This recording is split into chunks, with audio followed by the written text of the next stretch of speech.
Los escribas que se habían desplazado desde Jerusalén hasta la pequeña aldea de Nazaret con el objetivo de difamar a Jesús mediante la calumnia de proferir que estaba poseído por el demonio, habían incurrido también en una blasfemia al asegurar que los milagros y curaciones que Jesús obraba no eran fruto del amor de Dios, sino que emanaban de un poder diabólico. El Señor, entonces, con paciencia les mostró la tragedia de su blasfemia, y en su enseñanza les señaló un tipo de pecado que es imperdonable, y luego se refirió a la existencia del purgatorio como una realidad por la que habrían de pasar muchos después de la muerte. Yo les aseguro que se perdonará todo a los hijos de los hombres, los pecados y las blasfemias por muchas que éstas sean. Pero el que blasfeme contra el Espíritu Santo no tendrá perdón nunca, antes bien será reo de pecado eterno. Es que decían, está poseído por un espíritu inmundo. Todo pecado lo perdona Dios porque su deseo es que todos los hombres se salven, y en su deseo incluye a los arrepentidos de haber blasfemado.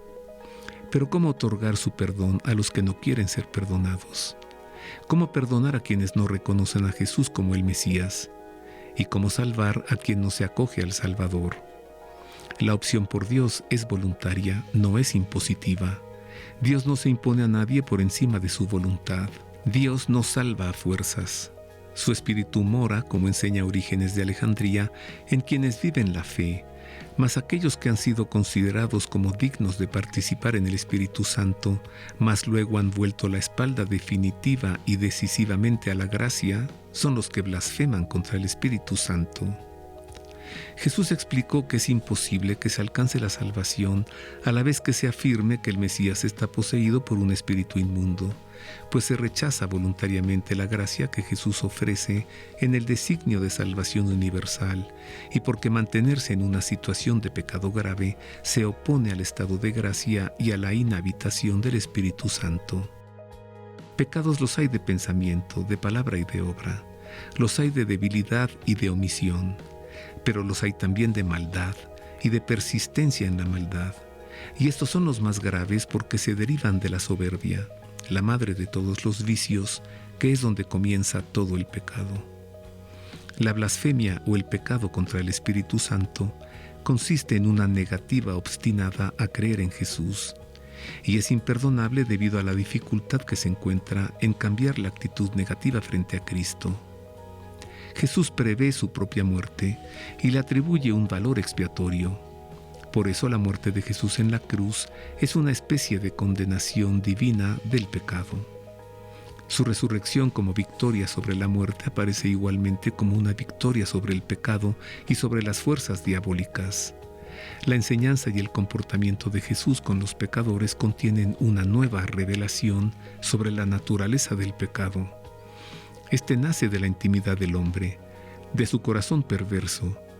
Es un desconocimiento voluntario del amor de Dios y una negativa a acoger la invitación a la conversión, esto es, a creer en Cristo. El pecado somete al hombre a la esclavitud del demonio.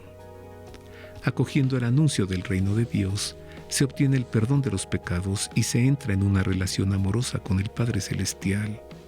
El pecado del hombre queda superado por el sacrificio redentor de Cristo en la cruz.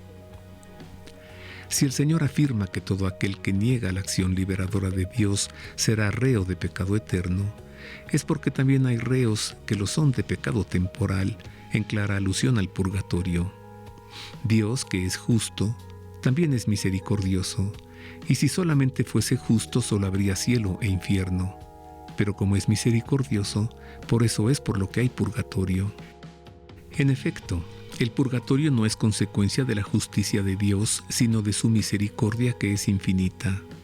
Así lo expresa San Gregorio Magno en sus diálogos, al referir que respecto a ciertas faltas ligeras es necesario creer que antes del juicio existe un fuego purificador, según lo afirma aquel que es la verdad, al decir que si alguno ha pronunciado una blasfemia contra el Espíritu Santo, esto no le será perdonado ni en este siglo ni en el futuro.